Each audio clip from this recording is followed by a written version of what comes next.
पौष्टिक आहार, दवाइयाँ, अंजलि सिंह और आयना रावत। आप सब तालियों का आशीर्वाद दें। और इसके बाद अन्नप्राशन कृष, अयांश चौरसिया और शिवांश।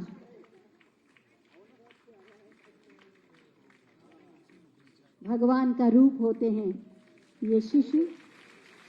और आपने देखा होगा माननीय मुख्यमंत्री महोदय के पास जाकर हर शिशु प्रमुदित हो जाता है, उल्लसित हो जाता है, शांत हो जाता है। खीर खिलाई जा रही है।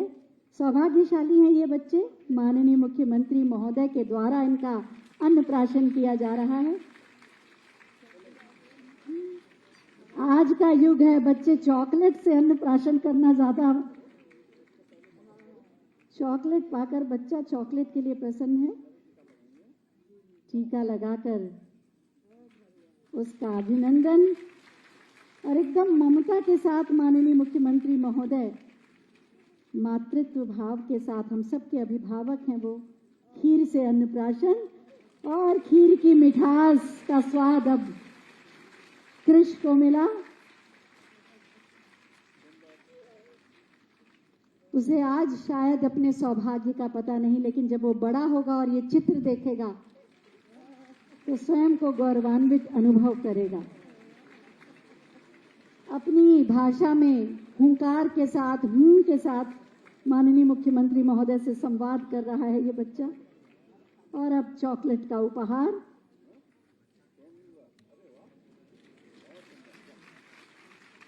और इसके बाद अयांश चौरसिया उपहार उन सबको, माताओं को दिया जा रहा है। फल और पौष्टिक आहार जो वोकल फॉर लोकल के अंतर्गत स्वयंसेवी सहायता समूहों ने बनाए, उन्हीं का उपहार। अयांश चौरसिया इस समय माननीय मुख्यमंत्री महोदय की गोद में। विस्मय से भरी भोली भोली आंखें, मस्तक पर तिलक। माननीय मुख्यमंत्री महोदय को कितने स्नेह से प्यार कर रहा है।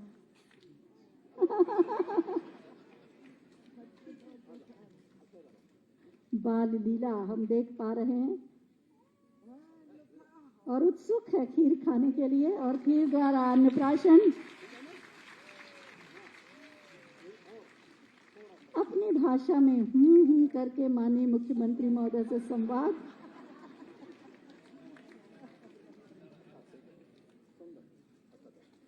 और इसके बाद चॉकलेट का उपहार। और इसके बाद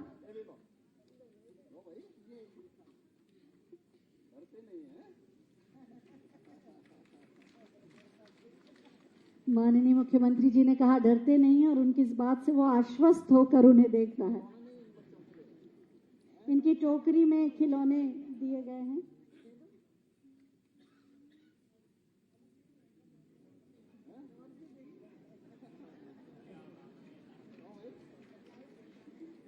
बड़े ध्यान से माननीय मुख्यमंत्री महोदय को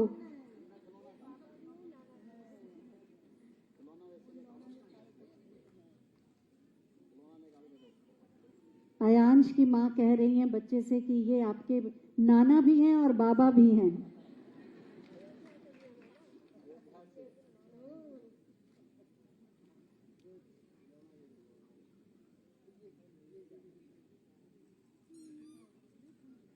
अब प्रसन्न हुए। माननीय मुख्यमंत्री जी जानते हैं कि बच्चों को क्या चाहिए। और अब शिवांश,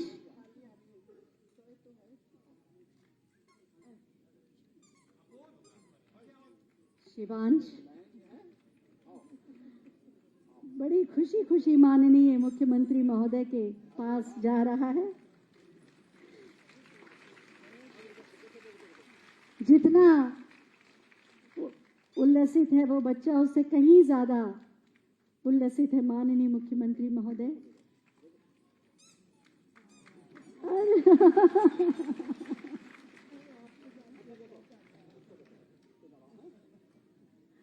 मस्तक पर टीका, स्वागत। आशीर्वाद स्वरूप एक संत की ओर से और उसके बाद खीर से अन्नप्राशन। थोड़ा पीछे हो जाइए।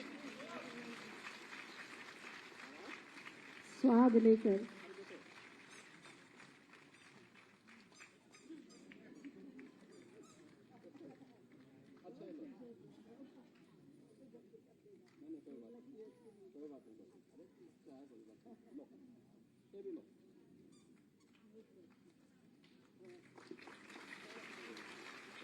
जोरदार तालियां इन बच्चों के लिए और इस संकल्प के साथ कि प्रदेश का कोई बच्चा भी कुपोषित न हो। और अब हम माननीय मुख्यमंत्री महोदय से अनुरोध करेंगे कि संभव अभियान के तहत कुपोषित श्रेणी से सुपोषित श्रेणी में आए 3 बच्चों के अभिभावकों का सम्मान करेंगे। सबसे पहले चित्रांशी सोनी की माताजी सारिका सोनी आ रही हैं, उनका सम्मान। ये बच्चे कुपोषित श्रेणी से स्वस्थ होकर सुपोषित श्रेणी में आ गए हैं। शॉल और उपहार के माध्यम से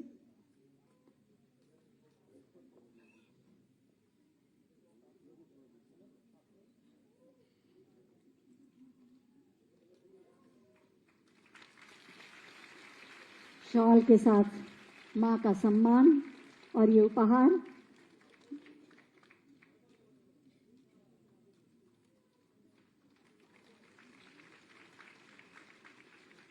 उनका उपहार लेकर किसी को जाना पड़ेगा।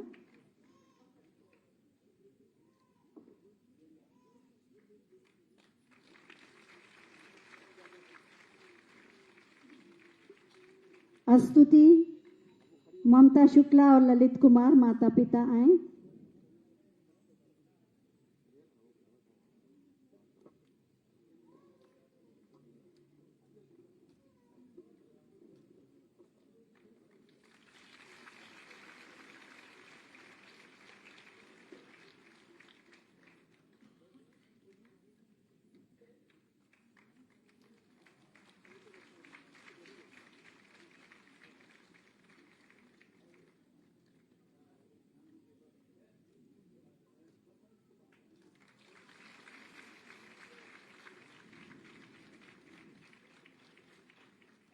और अब हम माननीय मुख्यमंत्री महोदय से अनुरोध करेंगे कि बटन दबाकर आंगनबाड़ी कार्यकर्तियों और सहायिकाओं के खाते में डीबीटी के माध्यम से 29 करोड़ की धनराशि अंतरित करने की कृपा करें। ये धनराशि उन्हें साड़ी यूनिफॉर्म खरीदने के लिए दी जा रही है। 2,90,000 आंगनबाड़ी बहनों को ये दी जा रही है। 29 करोड़ की धनराशि, बटन दबाकर इस धनराशि का अंतरण।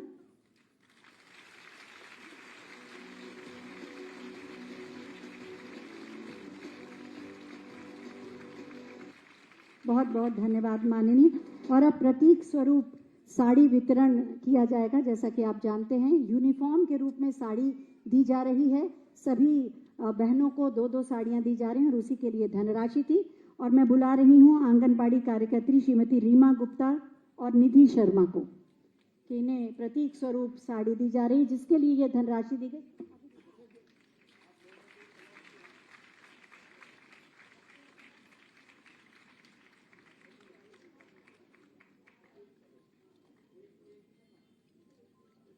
और निधि शर्मा, इन्हें भी यूनिफॉर्म के लिए ये साड़ी दी जा रही है।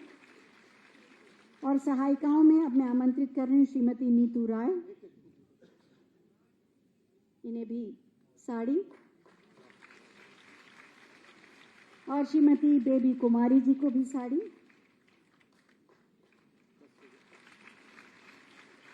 माननीय मुख्यमंत्री महोदय से हम पुनः अनुरोध करेंगे कि बटन दबाकर 171 बाल विकास परियोजना के कार्यालयों का लोकार्पण और शिलान्यास करें। साथ ही 1359 आंगनबाड़ी केंद्रों का भी शिलान्यास करने की कृपा करें।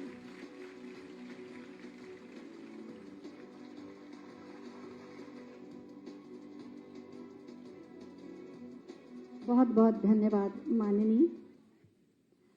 सुपोषित प्रदेश के निर्माण के लिए पूरी प्रतिबद्धता के साथ कार्य कर रही है कर्मयोगी सरकार माननीय मुख्यमंत्री महोदय के कुशल नेतृत्व में। जिनका मार्गदर्शन सदैव हमारे संकल्पों की सिद्धि के लिए पुरुषार्थ को एक नया बल और नई ऊर्जा देता है। मैं बहुत ही आदर के साथ माननीय मुख्यमंत्री महोदय से अनुरोध करूंगी कि अपने आशीर्वचनों से हमारा मार्गदर्शन करने की कृपा करें। आप सबकी जोरदार तालियों के, प्रणाम के, अभिनंदन के साथ।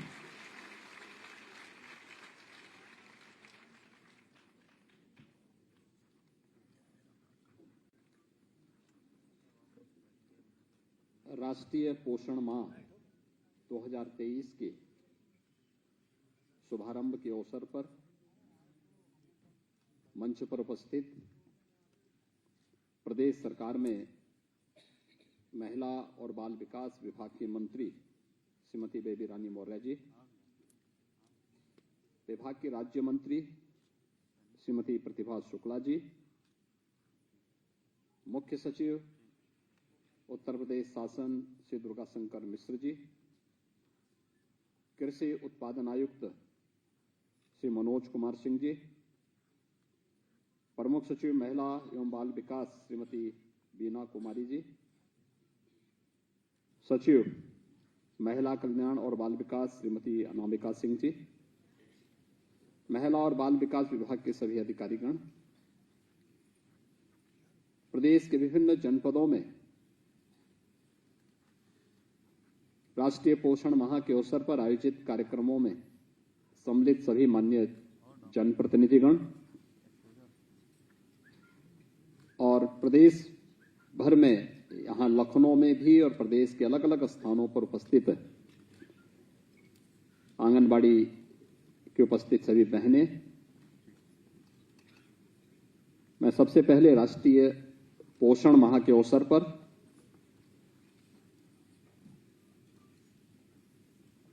सुपोषित भारत के माध्यम से एक सशक्त और समर्थ भारत की प्रधानमंत्री जी की विजन को मूर्त रूप देने के लिए लगी हुई सभी आंगनबाड़ी कार्यकर्ती बहनों का हृदय से अभिनंदन करता हूं, स्वागत करता हूं। आज इस अवसर पर महिला और बाल विकास विभाग के द्वारा अनेक कार्यक्रम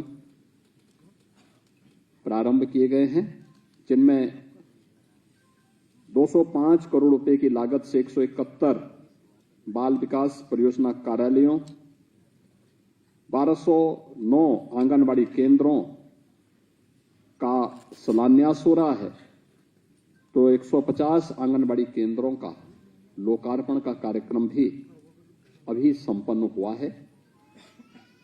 इसके साथ ही 2,90,000 आंगनबाड़ी कार्यकर्त्री और आंगनबाड़ी सहायकों को यूनिफॉर्म के रूप में 1,000 रुपये की दर से डीबीटी के माध्यम से ये राशि अभी अंतरित की गई है। कुपोषित श्रेणी से सुपोषित श्रेणी में परिवर्तित बच्चों के अभिभावकों का सम्मान का कार्यक्रम यहां पर भी और प्रदेश के अलग अलग स्थानों पर यह कार्यक्रम संपन्न हुआ है। और साथ ही यहां पर गर्भवती महिलाओं की गोद भराई और बच्चों के अन्नप्राशन का कार्यक्रम संपन्न हुआ है। इस पूरे कार्यक्रम के प्रति जो राष्ट्रीय पोषण मिशन का जो कार्यक्रम प्रारंभ हो रहा है, उसकी ये 6ठी वर्षगांठ है। आदरणीय प्रधानमंत्री जी ने 2018 में इस कार्यक्रम को प्रारंभ किया था।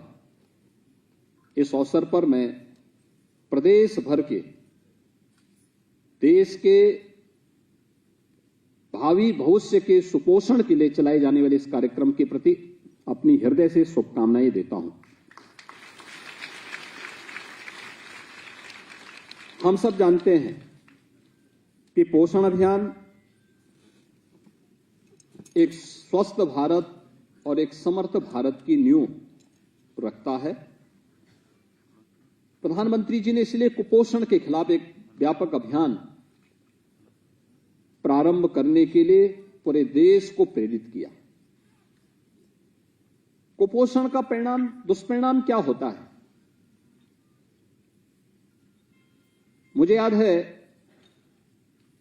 पूर्वी उत्तर प्रदेश में इंसेफ्लाइटिस से मौतें होती थी और मौत भी 1 से लेकर के 15 वर्ष तक के बच्चों की होती थी। प्रतिवर्ष 1200-1500 मौत के आंकड़े पूरे प्रदेश भर से निकलते थे। जब प्रदेश सरकार ने केंद्र सरकार के साथ मिलकर के अंतर विभागीय समन्वय से, उसमें हमने स्वास्थ्य विभाग को नोडल विभाग बनाया था 2017 में, और नोडल विभाग बनाने के साथ इसमें महिला और बाल विकास विभाग को, बेसिक और माध्यमिक शिक्षा को, नगर विकास और ग्राम्य विकास एवं पंचायती राज को, इन सभी को इसके साथ जोड़ा। तो आप आश्चर्य करते होंगे कि 1977 से लेकर 2017 तक प्रदेश में, उत्तर प्रदेश में लगभग 50,000 बच्चे जिस इंसेफ्लाइटिस की चपेट में आकर के काल कलवित हुए थे, 18 से इसमें निरंतर कमी आई और आज की स्थिति है कि इंसेफ्लाइटिस उत्तर प्रदेश से, यानी अंतर विभागीय समन्वय, कन्वर्जन के माध्यम से हम पूरी तरह समाप्त करने में सफल हुए हैं। ये हमारी केवल एक बीमारी के खिलाफ लड़ाई नहीं थी, इसके साथ ढेर सारी चीजें अन्य जुड़ी हुई थी। एक, कुपोषण का कारण, यह पर्याप्त मात्रा में पौष्टिक आहार न मिलना या समय पे आहार न मिलना भी हो सकता, या तो है ही, लेकिन प्रदूषित जल भी है, प्रदूषित वातावरण भी है। इसके अलावा वहां की अन्य परिस्थितियां भी हैं। लेकिन आपने देखा होगा, जब सभी विभागों ने मिलकर के अपनी अपनी जिम्मेदारियों का निर्वहन किया, आज परिणाम भी हम सबके सामने है। इंसेफ्लाइटिस के खिलाफ, एक बीमारी के खिलाफ तो लड़ाई थी ही, साथ ही साथ भारत के बचपन को बचाने के साथ साथ राष्ट्र के भविष्य को संवारने का भी एक अभिनव प्रयास था, जिसमें उत्तर प्रदेश सरकार को सफलता प्राप्त हुई, उत्तर प्रदेश के नागरिकों को सफलता प्राप्त हुई और आज उसके परिणाम हम सबके सामने हैं। और इसीलिए ये पूरा कार्यक्रम जो भी चलना है, यह एक कन्वर्जन के माध्यम से विभिन्न विभागों को आपस में मिलकर के अपनी जिम्मेदारियों का निर्वहन, जैसे आंगनबाड़ी केंद्रों का निर्माण या बाल विकास केंद्रों के निर्माण का कार्यक्रम विभाग तो कर ही रहा है, लेकिन अन्य विभागों की प्राथमिकता में भी होना चाहिए। अन्य विभागों की प्राथमिकता, जैसे आज के दिन पे बजट की कमी नहीं, हर ग्राम पंचायत के पास निधि है, हर क्षेत्र पंचायत के पास निधि है, हर जिला पंचायत के पास भी निधि है, हर नगर निकाय के पास भी पैसा है, विधायक निधि में भी पैसा है, सांसद निधि में भी पैसा है, उद्योगों में CSR की निधि है। इन सभी को अगर हम जोड़ करके मिशन मोड पर इस कार्यक्रम को आगे बढ़ा दें, तो हर आंगनबाड़ी का अपना एक केंद्र हो सकता है, अपना स्वयं का भवन हो सकता है, हर बाल विकास विभाग का अपना एक भवन हो सकता है, अच्छा भवन बनाया जा सकता है। मुझे याद है, मुझे कानपुर देहात के एक आंगनबाड़ी केंद्र में जाने का अवसर प्राप्त हुआ था। मैं देख रहा था वहां पे आंगनबाड़ी कार्यकर्ती बहनें उन बच्चों को, खासतौर पर जो बच्चे वहां आंगनबाड़ी में आए थे, मैं देख रहा था उनको कैसे प्रशिक्षित कराया जा रहा था। उनको बहुत अच्छे ढंग से उनको वहां प्रशिक्षित करा रही थी और उनके साथ में एक रोचक संवाद था।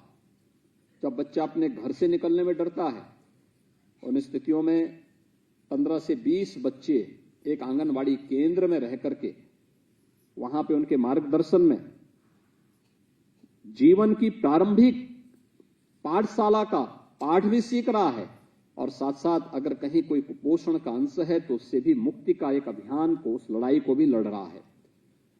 और यही समय होता है जब इस लड़ाई को लड़ करके हम न केवल कुपोषण के खिलाफ लड़ाई को, बल्कि किसी भी प्रकार की उस बीमारी से जो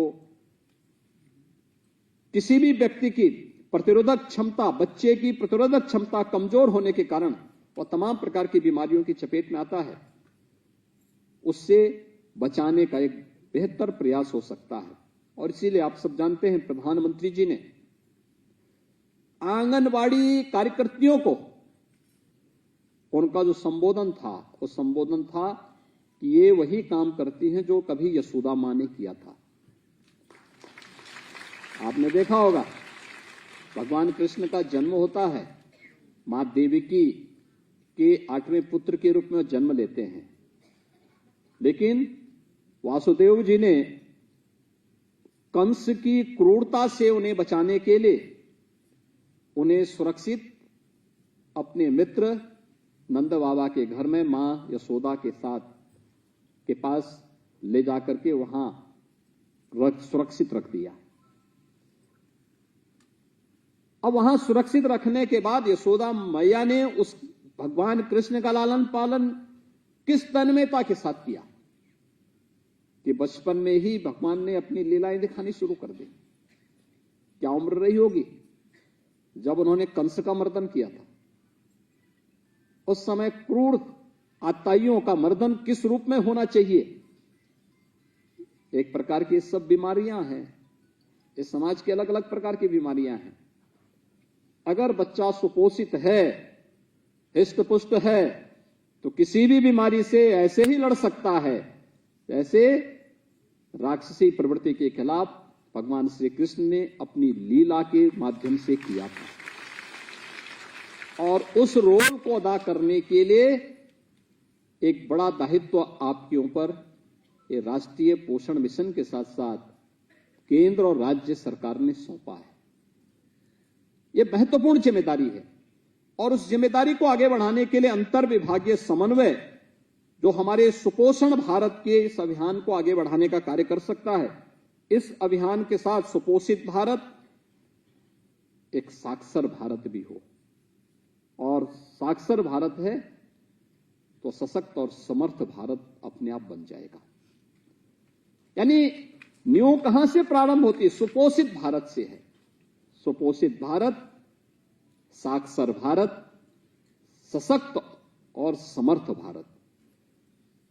आप उस भारत की नींव को मजबूत बनाने का काम कर रहे हैं और उस मजबूत बनाने के कार्यक्रम के अभियान के तहत हमें इन सभी कार्यक्रमों को लेना है। 2023 के इस पोषण माह के अंतर्गत जो विभिन्न विषयों को चयन किया गया है उसमें प्रभावी स्तनपान और संपूरक आहार, स्वस्थ बालक प्रतिस्पर्धा हर आंगनबाड़ी केंद्र में, फिर हर विकास खंड स्तर पर, फिर हर जनपद स्तर पर, और फिर प्रदेश में भी एक प्रतिस्पर्धा होनी चाहिए। स्वस्थ बालक प्रतिस्पर्धा का सम्मान दिया जाना चाहिए, इंसेंटिव दिया जाना चाहिए, पुरस्कार दिया जाना चाहिए जो बच्चे सुपोषित हैं उन बच्चों के लिए, और इस दिशा से एक प्रतिस्पर्धा होनी चाहिए। पोषण भी, पढ़ाई भी। मिशन लाइफ के माध्यम से पोषण में सुधार देश की आजादी के अमृत काल का यह प्रथम वर्ष है। भारत अनेक उपलब्धियों को लेकर के चल रहा है। 2027 तक भारत को दुनिया की तीसरी बड़ी अर्थव्यवस्था के रूप में स्थापित करना है।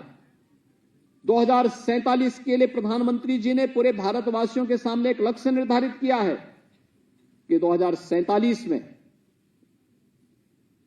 जब ये देश अपनी आजादी का शताब्दी महोत्सव मना रहा होगा, तब कैसा भारत हो तब एक विकसित भारत होना चाहिए, एक खुशहाल भारत की नींव छुपी हुई है एक विकसित भारत में।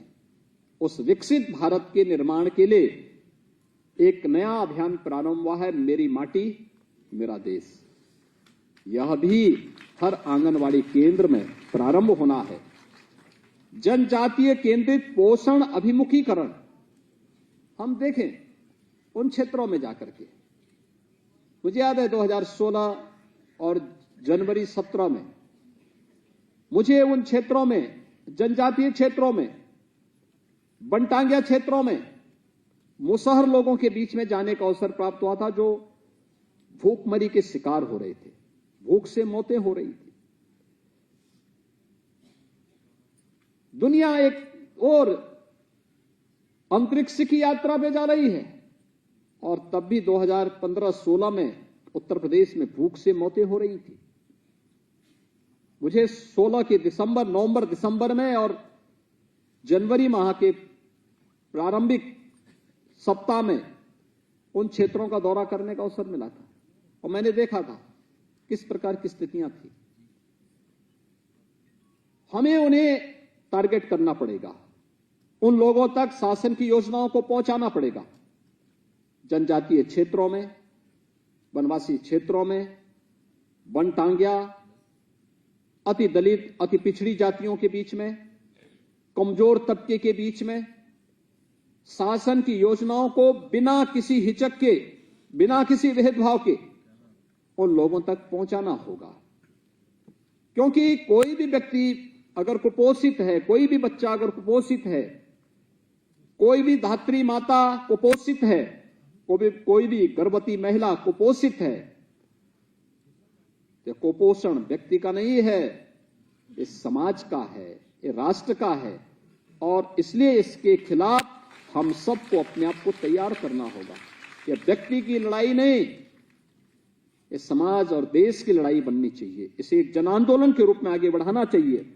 और इसमें एक अन्य जो महत्वपूर्ण कार्यक्रम है वह एनीमिया स्तर में सुधार हेतु परीक्षण, उपचार और संवाद। यह अत्यंत महत्वपूर्ण है। ये 7 अलग अलग विषयों को लेकर के यह पोषण माह का कार्यक्रम आगे बढ़ना है। और इस सप्ताह इन कार्यक्रमों को, जो 4 महत्वपूर्ण गतिविधियों को इस अवसर पर प्रदेश के अंदर तय किया गया है। एक, वोकल फॉर लोकल, यानी जो संपूर्ण पोषण के लिए स्थानीय स्तर पर उपलब्ध जो खाद्य समूह है, वह प्रयास होना चाहिए कि उसी स्तर पर उपलब्ध होता हुआ दिखाई दे। जैसे मकई उत्तर प्रदेश में होता है, रागी उत्तर प्रदेश में होता है, बाजरा भी उत्तर प्रदेश के अंदर कुछ क्षेत्रों में होता है, स्थानीय सब्जियां हैं। इन सबको हम प्राथमिकता के आधार पर लेकर के उन लोगों को करें। आपको याद होगा जब वृक्षारोपण महाअभियान, वन महोत्सव का कार्यक्रम होता है, तो वन महोत्सव के कार्यक्रम में हम लोगों ने कुछ कार्यक्रम लिए, जिसमें प्रधानमंत्री आवास प्राप्त करने वाले हर परिवार के घर में हम सहजन का एक पेड़ भी लगाएंगे। और सहजन, आपने देखा होगा, सहजन वर्ष में 2 बार फली देता है, प्रोटीन और विटामिन से भरपूर होता है। उसकी सब्जी भी और उसका सूप भी किसी भी व्यक्ति के लिए लाभदायक होता है। लेकिन अगर कुपोषित बच्चे को, कुंवारी बालिका को, धात्री महिलाओं को उसका सूप दिया जाए, बहुत परिवर्तन उसमें देखने को मिलेगा। यानी स्थानीय स्तर पर ही हम उसे लगा करके, या आंगनवाड़ी में ही किचन गार्डन के माध्यम से भी हम सब्जियों को उगा करके अधिक से अधिक सब्जियों को पैदावार करने के लिए वहां करें, और उसी का उपयोग वहां पर बच्चों के लिए करें। यह एक अभियान हो सकता है। सही पोषण देश रोशन, यानी इससे जुड़े हुए जो स्टेक होल्डर्स हैं, इन लोगों के साथ बैठक करना। इसके लिए जो लोग सहयोगी बन सकते हैं, मैंने जैसे कहा कि CSR से तमाम लोग इसमें सहयोगी बन सकते हैं, विभाग इसमें, सभी विभाग इसमें योगदान कर सकते हैं और हमें उनका सहयोग इसमें लेना चाहिए। बाल पोषण के लिए जो CSR से सहयोग करने वाली संस्थाएं हैं, उनके साथ संवाद बनाना, उनको कार्यक्रमों के साथ जोड़ना और फिर इस कार्यक्रम को आगे बढ़ाना। तीसरा है सुपोषित उत्तर प्रदेश, यानी एनीमिया मुक्त उत्तर प्रदेश। बच्चों को, किशोरी बालिकाओं को और गर्भवती और धात्री महिलाओं के लिए यहां पर चिकित्सा, टेस्ट, ट्रीट एंड टॉक, इस 3T पर आधारित शिविर के आयोजन को प्रोत्साहित करना, इसे आगे बढ़ाना। और चौथा है स्वस्थ बालक प्रतिस्पर्धा, जो मैंने कहा कि हर स्तर पर होनी चाहिए। गांव में पहले करिए, आंगनबाड़ी केंद्र में जो बच्चा सबसे स्वस्थ हो उसके मां बाप को सम्मान करिए। फिर न्याय पंचायत स्तर पर भी आप करा सकते हैं, ब्लॉक स्तर पर हो। एक दिन इसी बात को लेके उस पूरे विकास खंड के जनप्रतिनिधियों को बुलाइए, उसमें ब्लॉक प्रमुख है, माननीय सांसद हैं, विधायकगण हैं, और बुला करके उनके सामने आप सोचिए ना, कितनी बड़ी संख्या में बच्चों में एक प्रतिस्पर्धा, लोगों के मन में एक प्रतिस्पर्धा होगी। और खास तौर पर इस मामले में हम लोग देखते हैं बेटियों के प्रति अभी भी उपेक्षित भाव हो जाता है। उन स्थितियों में लोगों के मन में एक भाव पैदा होगा। दूसरा, शासन की योजनाओं को, मुख्यमंत्री कन्या सुमंगला योजना कैसे इसमें सहायक हो सकती है, जिससे ये पता लगेगा क्या इस परिवार को इस सुविधा का लाभ मिल रहा है कि नहीं मिल रहा है। केंद्र सरकार की जो विभिन्न योजनाएं हैं उनको हम इसके साथ जोड़ करके देख सकते हैं। ये सभी कार्यक्रम आगे बढ़ाने और इसके परिणाम, जब उत्तर प्रदेश में ये कार्यक्रम चला पिछले 5-6 वर्षों के अंदर, तो उसके परिणाम भी आए। नेशनल फैमिली हेल्थ सर्वे के जो डाटा है उसमें सचमुच उत्तर प्रदेश ने एक लंबी छलांग लगाई। लंबी छलांग किस रूप में लगाई कि इसमें 2015-16 की तुलना में जो नेशनल फैमिली हेल्थ सर्वे में अभी जो आंकड़े हैं 19-21 के बीच के हैं, यानी 15-16 की तुलना में 19-21 के बीच, 19-20 में जो परिवर्तन आए हैं उसमें एनीमिया में, बच्चों में एनीमिया के स्तर में 5.1% का सुधार हुआ है। स्टंटिंग में जो बोनापन हो जाता है, इसके कारण 6.6% का सुधार हुआ है। अल्प वजन में जो वजन कम रह जाता है बच्चों का, भी आपने देखा होगा, जो बच्चे कुपोषित से सुपोषित हुए हैं, ऐसे 3 परिवारों को यहां पे सम्मानित किया गया। अब सोचिए 7 महीने की बच्ची है और वजन उसका बहुत कम है, एक 5 माह की और भी कम है, मुश्किल से उसका वजन 3-3.5 किलो से ज्यादा नहीं होगा। जबकि स्वस्थ बच्चे का लक्षण क्या होना चाहिए? आपने देखा 6 महीने के 3 बच्चों को मैंने अन्नप्राशन का भी अभी कार्य संपन्न किया है। जब बच्चा स्वस्थ होता है चिड़चिड़ा नहीं होता है, एक जिज्ञासा होती है सीखने की, जानने की, देखने की। आपने देखा वो बच्चे मुझे कितनी गौर से देख रहे थे, एक नया उनके सामने था, वो देख रहे होंगे क्योंकि अभी तो उसने अपने कपड़े देखे नहीं होंगे, तो उसको लगा होगा कि भाई मेरे, यानी मेरे कपड़े जैसा एक व्यक्ति और कौन है ये, तो आखिर अगर उसको ऐसा कुछ लगा होगा। और आपने देखा उसको दिया, चॉकलेट दिया, चॉकलेट को खा नहीं पा रहे थे लेकिन मुंह के अंदर डाल तो रहे थे। और जैसे उनको अन्नप्राशन के साथ जोड़ा गया, स्वस्थ हैं तो अन्नप्राशन के साथ भी उन्होंने उसी हंसते हंसते अन्न भी ग्रहण कर लिया। यानी आप देख सकते हैं, अगर कुपोषित बच्चा होता तो चिड़चिड़ापन होता, अपरिचित के पास जाने से भय खाता, डरता, खाने में वहां पर वह किसी न किसी प्रकार से खाने से वह भागता। ये चीजें स्वस्थ और कुपोषित में, एक सुपोषित और कुपोषित बच्चे का अंतर आपको स्पष्ट देखने को मिलेगा। और इसीलिए हम लोगों को इस पे ध्यान देना होगा। और इनमें इतना अंतर आया है, अल्प वजन में 7.4% और सोखापन में 0.6% का सुधार हुआ है। और इसका परिणाम कहां आया है? नेशनल फैमिली हेल्थ सर्वे, ये आंकड़े आके महिला और बाल विकास विभाग को भी देने चाहिए। इसका असर पड़ा है जो प्रदेश में किशोरी बालिकाओं में एनीमिया की जो समस्या थी, वो पहले नेशनल एवरेज से काफी कम थी, आज यह नेशनल एवरेज से अच्छा हुआ है। उत्तर प्रदेश के अंदर शिशु मृत्यु दर, इसमें काफी गिरावट आई है। और मातृ मृत्यु दर, इस शिशु मृत्यु दर, कौन से शिशु इसके शिकार होते थे? जो कुपोषित हैं। कौन सी माताएं इसकी चपेट में आती थी? जो कुपोषित थी।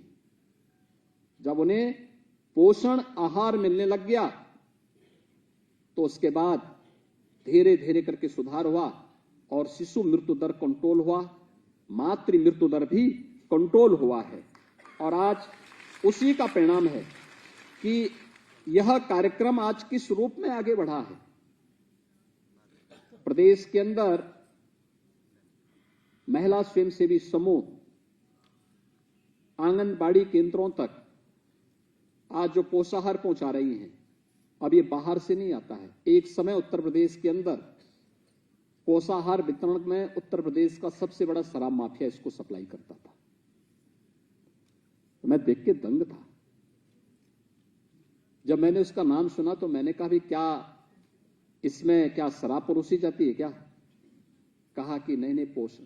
भाई हमने कहा ये जो नाम आप बोल रहे हैं जिसका एक कंपनी है, तो कोई शराब माफिया है यूपी का? तो सब भौचक थे। मैंने कहा भी नहीं, एक ऐसा मैकेनिज्म बनाओ जिसमें महिलाओं से जुड़ा हुआ हो, प्रदेश की ही महिलाएं इसके साथ जुड़े, और घर की किचन की व्यवस्था से अच्छा विदाहित तो मां से ज्यादा कौन जान सकता है, महिलाओं से ज्यादा कौन जान सकता है। उनको ये दायित्व दो। और आज आश्चर्य करेंगे आप, क्या स्थिति है उत्तर प्रदेश में। अब तक हम 157 प्लांट क्रियाशील हो चुके हैं। इसकी संख्या बढ़ाई जा रही है। जिस दिन सभी जनपदों में 2-2 ब्लॉक खंड स्तर के बीच में एक प्लांट स्थापित होगा, लोकल स्तर पर ही जो एक अभियान है वोकल फॉर लोकल, जो प्रधानमंत्री जी का विजन है, इसको प्रभावी ढंग से आगे बढ़ाने में हमें मदद मिल जाएगी और क्वालिटी फूड हम लोकल स्तर पर देने में सफल होंगे। यह कार्यक्रम, इसमें 60,000 महिला स्वयंसेवी समूह की बहनें भी इसके साथ जुड़ करके स्वावलंबन, इस कार्यक्रम के साथ स्वयं भी स्वावलंबी और सम्मान के साथ आगे बढ़ रही है। प्रदेश के अंदर अनेक कार्यक्रम, संभव कार्यक्रम, जिसके बारे में अभी जो कार्यक्रम चलाया गया, लगभग 1.5 करोड़ बच्चों को इसके साथ जोड़ा गया था। और इस अभियान के क्रम में अभी लगभग 2,43,000 जो बहुत अति गंभीर कुपोषित बच्चे हैं, उनके स्वास्थ्य के परीक्षण के कार्यक्रम को आगे बढ़ाने का भी एक बड़ा लक्ष्य इसके साथ जोड़ा गया है। आज मुझे प्रसन्नता है कि इस कार्यक्रम में हम लोगों ने कुछ परिवारों को सम्मानित किया है और मुझे लगता है हर मां बाप की जिम्मेदारी बनती है, विभाग की भी जिम्मेदारी है, समाज की भी जिम्मेदारी है। जो मैंने पहले कहा, ये लड़ाई व्यक्ति की नहीं है, ये समाज की लड़ाई है, ये देश की लड़ाई है। देश और समाज की इस लड़ाई में हम सबको समान रूप से सहभागी बनना पड़ेगा और जिससे आज आंगनबाड़ी कार्यकर्तियों को स्मार्टफोन दे करके हर एक गतिविधि को उसके माध्यम से अपलोड करने का भी एक व्यवस्था दी गई है। यह कार्यक्रम तीव्रता के साथ आगे बढ़ा है। इसके साथ ही तमाम प्रकार की अन्य सुविधाएं आंगनबाड़ी केंद्रों में भी दी गई हैं, जिनमें इन्फेंटोमीटर, बच्चों की लंबाई नापने के लिए, स्टैडियोमीटर, बच्चे की ऊंचाई नापने के लिए, weighing machine, infant weighing scale, ये बच्चे का वजन नापने के लिए, और mother come child weighing scale, ये मां और बच्चे का वजन नापने के लिए भी ये भी आंगनबाड़ी केंद्रों में प्रदान किए गए हैं। इसमें तमाम अन्य कार्यक्रम इसके साथ जोड़े गए हैं और उन कार्यक्रमों को आगे बढ़ाने की दिशा से आज जो एक कार्यक्रम यहां पर प्रारंभ किया गया है, आंगनबाड़ी कार्यकर्तियों को डाटा प्लान के लिए 2000 रुपये और अनुपूरक पोषाहार वितरण के पोषण ट्रैकर पर सेवाओं के अंकन के लिए इसमें 1500 रुपये प्रदान किए जा रहे हैं। एक बड़ा अभियान है और इस अभियान के साथ हम लोगों को प्रदेश के अंदर 19 लाख जो विभिन्न प्रकार के आंगनबाड़ी केंद्रों का जो हमारे पास एक आधारभूत ढांचा है, इस ढांचे को और उसकी आवश्यकताओं को बेसलाइन सर्वे करा करके जो 18 जो मूलभूत उसके संकेत है कि उसके आधार पर इस कार्यक्रम को आगे बढ़ाने की कार्रवाई को आगे बढ़ाया जा रहा है। और मुझे पूरा विश्वास है कि राष्ट्रीय पोषण माह 2023 इन सभी लक्ष्यों को प्राप्त करने में सफल होगा, क्योंकि उत्तर प्रदेश ने पिछले 6 वर्ष के अंदर जिन लक्ष्यों को प्राप्त करने में सफलता प्राप्त की है, मुझे लगता है कि अगर हम कुपोषण के खिलाफ लड़ाई नहीं लड़ते, शुद्ध पेयजल और स्वच्छता के कार्यक्रम को नहीं अपनाते, तो इंसेफ्लाइटिस के खिलाफ लड़ाई नहीं लड़ी जा सकती थी। कठिन था, क्योंकि बीमारी तो कुपोषित बच्चे को सबसे पहले अपनी चपेट में लेती है और यही होता था। लेकिन जब इस लड़ाई को आगे बढ़ाया गया तो उसका परिणाम क्या है, हम निश्चिंत रहते हैं। नहीं तो ये माह जो ये समय चल रहा था 15 जुलाई से लेकर 15 नवंबर तक का समय, ये पूर्वी उत्तर प्रदेश से लेकर के यानी कुशीनगर, गोरखपुर से लेकर के और सहारनपुर तक ये पूरी जो बेल्ट थी, इस पूरे क्षेत्र में भय और दहशत का माहौल लेकर पता नहीं कौन बच्चा इसकी चपेट में आ जाए, कैसे आ जाए। और आश्चर्यजनक था कि कमजोर और गरीब बच्चे इसकी चपेट में आते थे तो यह कहीं मीडिया की सुर्खियों में भी नहीं बन पाते थे। वो एक कॉलम की छोटी सी न्यूज आती थी, वहीं पे समाप्त भी हो जाती थी, लोकल स्तर पर ही समाप्त हो जाती थी। लेकिन आज इसे पूरी तरह समाप्त करने की दिशा में हम लोगों ने कदम बढ़ाया है, क्योंकि आज हम कह सकते हैं कि राष्ट्रीय पोषण मिशन के कार्यक्रम ने, प्रधानमंत्री जी के विजन ने प्रदेश में बच्चों को कुपोषित से सुपोषित करने, कुंवारी कन्याओं को एनीमिया से मुक्त करने, धात्री और गर्भवती महिलाओं को कुपोषित से सुपोषित करने की दिशा में बड़ा कदम उठाया है। नेशनल फैमिली हेल्थ सर्वे इसके उदाहरण के रूप में हम सबके सामने हैं। मुझे पूरा विश्वास है कि हम इस पोषण माह के अंतर्गत चलने वाले विभिन्न कार्यक्रमों को पूरी प्रभावी ढंग से आगे बढ़ाने का कार्य करेंगे। इसके साथ ही मैं इस पूरे कार्यक्रम के प्रति हृदय से प्रदेश शासन की ओर से अपनी शुभकामनाएं देता हूं और विश्वास व्यक्त करता हूं कि इसके बेहतर परिणाम अगले सर्वे के आधार पर हम सबके सामने आएंगे। आप सबके प्रति मेरी शुभकामनाएं। धन्यवाद। जय हिंद। बहुत बहुत धन्यवाद माननीय, आपके प्रेरणादायी उद्बोधन के लिए। और अब अंत में अतिथियों के प्रति आभार व्यक्त